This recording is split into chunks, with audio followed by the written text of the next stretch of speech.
Some time ago, we went to Portland's Rose Garden. It's Peninsula Park, and we used to live about 2 miles from there when we lived in Portland. Of course, we now live in San Antonio, Texas area. And so we used to go to the Rose Garden because I love the Rose Garden. Plus, they had a park that our children played in. So it was a combination of me liking roses and giving the children a place to play. And I loved the view, just the smell of roses. I've always been intrigued by roses, even as a little boy.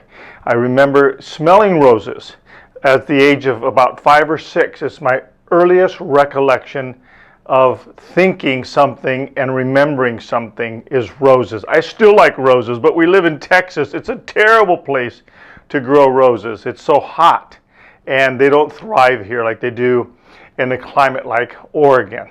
But when I was at the park, I sat at a fountain, and you can see that the fountain, what I did is I zoomed up on the water squirting up.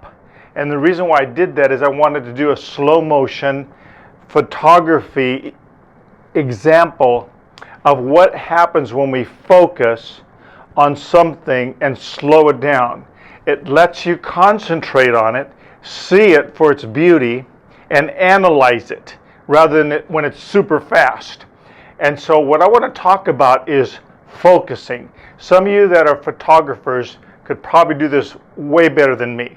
But I do know about depth of field. And of course, iPhones don't do it quite as well as single lens reflex cameras or the more modern digital cameras that have good lenses. But I can show you some examples of what it is to be in focus and out of focus. Now, we're going to play a little game that I like to do to kind of teach you with your own hands. What I want you to do, even while you're watching this, is take your index fingers and hold them up in front of your face. And what I want you to do is look at the front finger and focus on the front. You'll notice that as you're focusing on the front, the back finger is blurry. Then I want you to do the opposite. I want you to look at the back finger and then notice what happens. As you look at the back finger, the front finger is out of focus. That's depth of field. Now, the further the back finger goes, the blurrier it gets. So when you look at these roses, I want to show you, I focus intentionally on some of the close roses, and I want you to notice behind those roses, the other ones in the back are out of focus. They're just as beautiful, but they're not in focus. The front ones are in focus. The back ones are out of focus. The depth of field has changed. What I'm saying and how I'm tying this into our spiritual life is some time ago I went through burnout because I was so work-related. I never took a Sabbath day of rest for over 30 years. I thought the Sabbath day of rest was something that only the Hebrews do. The Jewish culture, they take the Sabbath day and they make it holy, especially the Orthodox Jews. But I didn't know that, of course, Genesis tells us that he did this even before, quote, Judaism was invented through Abraham. No, he wants humans to take a day of rest. Now, in that day of rest, he wants us to focus on him. And so what happens, and what happened to me, and the reason why I went through burnout, is I was focusing more on the back finger, which in Christianity would be the works. Jesus was there. I wasn't like losing my salvation and walking away and backsliding from him. I was like right there in focus to Christ. And by the way, I should say, I personally don't believe a Christian that's born again, has really received Christ, can lose their salvation. It's been purchased by Jesus, not by our works. But what we can do is we can lose focus. What happens is we focus on things beyond Jesus, and when we do that, we're heading for trouble. In my case, it was called adrenaline fatigue. I was so concentrating on my spiritual works of my ministry that I wasn't in focus. Jesus was still in front, but the works were focusing more than the Jesus in front. So the way you know if you're on track is, are you feeling a leanness of soul? Are you feeling that Jesus is somewhat distant? You love him, you know him, you serve him, but it's not like a vital living relationship. It's sort of like you're out of step. If you're feeling that, it's the Holy Spirit drawing you, because the Bible says in John that unless the Father draws us, we can't even come to him. So the fact that you may be feeling that is he's drawing you because you have a leanness of soul. And it's time to change your focus.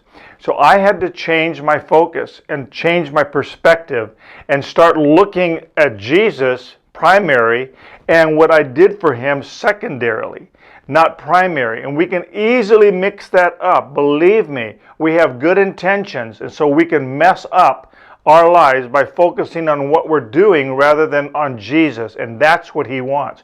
He wants us to have a personal relationship that's vibrant with him beyond anything else. Otherwise, those things will rob us of that relationship.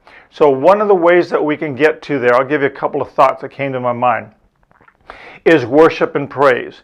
As we worship the Lord, praise the Lord, and look for opportunities either in the home through your player, listening to praise music, or in church, obviously, worshiping the Lord, but don't neglect to worship the Lord. Worshiping the Lord draws us in focus to Christ because it's all Christ-centered, not man-centered. It's unto him. And everything during that time of focus with Christ in worship draws faint. I know this for a fact, because have you ever felt stressed, strained, and things that aren't going well in your life, and somehow you're in church and you begin to sing and you bring into praise and you're worshiping, and all of a sudden you feel so much better? It's because you've changed your focus. And that's how he wants us to live our life. So ask yourself, how's your worship and praise doing? How are you walking in the Spirit by praise and worship, drawing close to the Lord? Then secondarily, the things of this world. It's like the devil offering Jesus the world if he would bow down and worship him.